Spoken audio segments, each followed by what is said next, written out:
So Venus goes retrograde March 2nd. What can you do to prepare? We're already in the shadow period. And so considering preparations is probably a good idea. Notice for yourself where in your life are things not working out for you how you want them to. And maybe need them to, especially when it comes to your inner child, any children that you may have in your life. Venus is retrograding in Aries, which has to do with our inner kid and the kids and saving the children. It's like lifting the kids up and out of situations that they're not supposed to be in and could possibly be causing them harm and danger, and then getting them into safety. So really take account of, where is my inner kid feeling like I might be in danger? Where is my inner kid not feeling safe right now? Where is my inner kid worth more? Part of this Venus retrograde that I think is going to be really, really interesting is the fact that the story of Aries, the kids only are able to receive the help that they need because the mother is praying for them. Their mom prays to Zeus, I'm pretty sure, and is asking for the kids to get lifted up and out of the situation with their stepmother because of what's going on. So Zeus sends the ram, the Aries ram, golden hair. And the kids get to be lifted up and out of that. There's more parts to the story, but at the beginning, that's going to be the important kind of information, because Venus is a feminine archetype. There are not a lot of, in my opinion, feminine archetypes within our astrological system. So the fact that we have a Venus is awesome. And the fact that it's in Aries, where we're like praying to have things change, interesting. Could mean that this is a time of our prayers being answered. So start talking to the spirit. That's another way to prepare for this, because Venus is also going to retrograde back into Pisces, which has to do with our spiritual sacrifices and our offerings that we make on a very spiritual level. So if you're somebody who prays about stuff, right now is a good time to take account of what is not working out and ask for things to be resolved. If you're somebody who practices magic, this is a great time to start taking account of what is not working out and practice how you need to, make those offerings how you might need to. When we get into Venus retrograde, Venus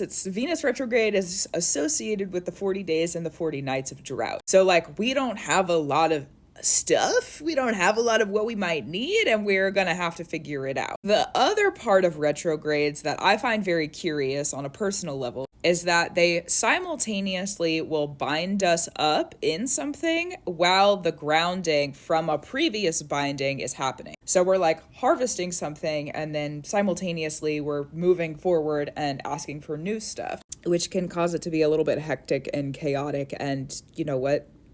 That's just what it is.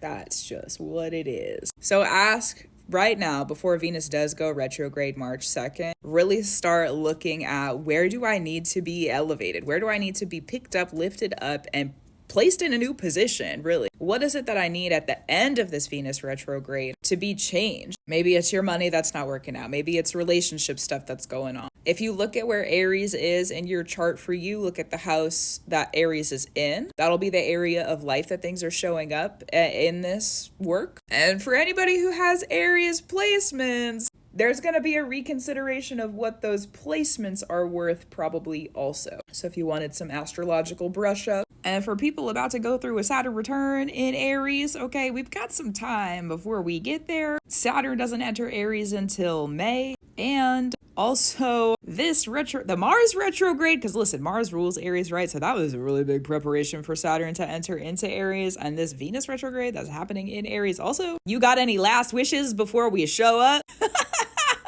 Okay, so make the wish. Make the wish.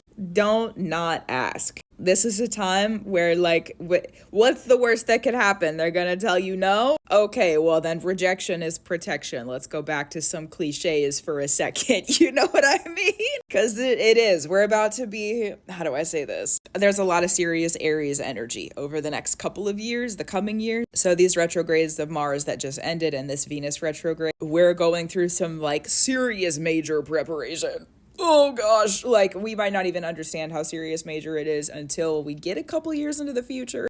So, before this retrograde starts, say a prayer or two, okay? Let it sit in the air, create magic, offer to this. Just take care of your practice, really. Because once Venus does go retrograde, it's going to be time for us to get up and start moving on, while simultaneously harvesting what we were asking for years ago when Venus was retrograde in September of 2023. So July 22nd to September 3rd specifically. Okay. Because you know what? I like the details, so let them be there, you know? Yeah. An extra note on that Venus retrograde was happening in Leo, the star of the show. So if you have any placements in Leo where things were like icky, yucky, gross back in that Venus retrograde, and the house that Leo's in for you, and the 5th house also possibly too, things from that time period are coming to ground. So that's also things you could look at if you wanted to. What am I about to be gifted with? What am I about to be blessed with? What work have I been doing? What am I about to receive? That feels pretty good too, at least for me. Really awareness. That's what to bring awareness to for the upcoming retrograde of Venus. And then the work is working when we're in the retrograde itself, but for now, just awareness. Because Aries also rules the head, so just awareness in the mind of things that could be going in directions that you might not want them to go in. And that's what it is. Gratitude, reverence, and love to you. Keep up your brew. That's true. I will too. Fantastically. I'm grateful for that. And I'll talk to you soon. Good luck with your preparations, you know. And hopefully you receive some manifestation. Shout out to retrogrades. I love them.